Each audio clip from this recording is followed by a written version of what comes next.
A stunning revelation. The FBI is admitting it mishandled a very specific tip about Nikolas Cruz, the 19-year-old accused of murdering 17 people at a high school earlier this week. Someone warned the Bureau last month of almost exactly what happened Wednesday afternoon. The warning was ignored, the second tip from a member of the public about Cruz that failed to prevent the massacre. That revelation comes as the funerals begin for some of the victims. Correspondent Phil Keating is at the shooting scene in Parkland, Florida. Good evening, Phil. Good evening, Mike. Warning flags were flying high and flying for a very long time, specifically about the 19-year-old former student of Stoneman Douglas High School behind me, now accused of 17 counts of first-degree murder. Just about an hour ago, Broward County Sheriff said over the past few years, his office received 20 calls for service specifically about Cruz and his behavior at the time. He says such calls for service in the future will now be far more well scrutinized. Also at the FBI and Justice Department today, a stunning public admission.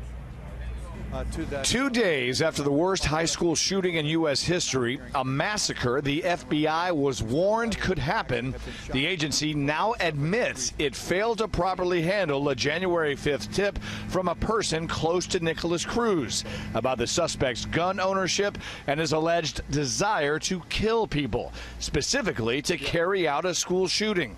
That should have been forwarded up as a potential threat to life to the Miami field office. It was not. 5 weeks later, 17 students and teachers are dead. On behalf of myself and over 1,000 employees of the Miami field office, we truly regret any additional pain that this has caused. In an equally rare slap from the Attorney General to his FBI, Jeff Sessions released a highly critical admonition. Quote, "It is now clear that the warning signs were there and tips to the FBI were missed. We see the tragic consequences of those failures." And Florida Governor Rick Scott taking the outrage even further. Quote, "The FBI's failure to take action against this killer is unacceptable. 17 innocent people are dead, and acknowledging a mistake isn't going to cut it. The FBI director needs to resign." Also, in September, the FBI was unable to trace the source of an internet post by someone with the same name as the suspect, writing, "I'm going to be a professional school shooter." And Broward County Sheriff now clarifying what the alleged killer brought with him. The killer never was in possession of a gas mask or any type of smoke grenades. The former student expelled last year for disciplinary reasons, 19-year-old Nikolas Cruz, remains held without bond. He's remorseful. He is fully aware of what is going on. And he's just a broken human being. Emotions and politics continue to dominate this affluent community, while across the country, schools and police are dealing with copycat threats. Most have been social media hoaxes.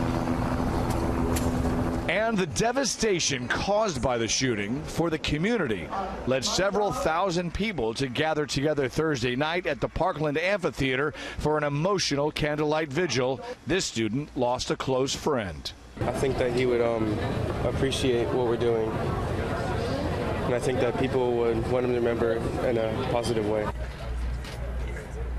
And just out tonight by the Florida Sun-Sentinel, quoting Nikolas Cruz's public defender, Cruz is now agreeing to plead guilty to first-degree murder, 17 counts of that for killing 14 students, a teacher, a high school football coach, and an athletic director, all in exchange for avoiding the death penalty. And also the freshman building, the 3-story structure on campus where all of the killing happened, will now be demolished so that none of the surviving students and teachers will ever have to walk past those classrooms of carnage again. Mike. Our Phil Keating live in Parkland, Florida after a heartbreaking week there. Phil, thanks very much.